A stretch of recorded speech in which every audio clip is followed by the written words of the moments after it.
To help get a clear picture of flirt.com, let's jump into the features to see if this website is compatible with what you're really looking for. You might be familiar with the layout of flirt.com if you've ever used benaughty.com. So the actual setup of the website is exactly the same, except I would say that flirt.com is a lot more PG in comparison.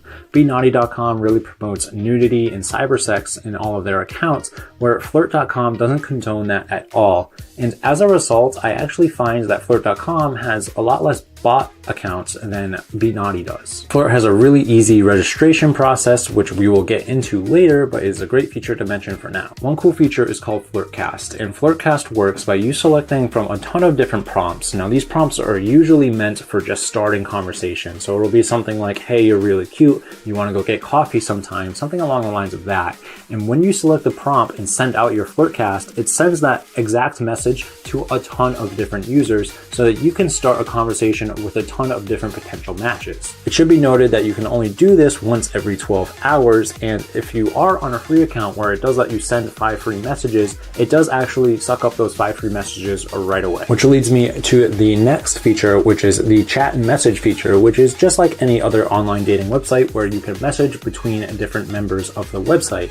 However, this is not a free feature that is on flirt.com, and it is something that you will need to pay for. Another feature that flirt.com has is the like gallery, which is pretty akin to Tinder's platform of swiping left or right to notify them if you like them or not. So this is a really cool thing because you can go through all of these accounts anonymously, and at the bottom of the page, you can actually see all the people you've liked already, and you can go and check out their profiles. Another cool feature they have is something called favorite contacts, and this is where you can add as many users who you really find value in to this list. So say you're talking to like 10 different people, and there's 2 people on that list that you actually have a lot of feelings for. You can actually move those people into a different list to make sure that you actually are going to reply to those people, and if you don't get to the other 8 people, it's really not that big of a deal to you because these 2 people are really important. They also have a request more info button, which is something where you can actually do exactly as the button says. You request more info from a person,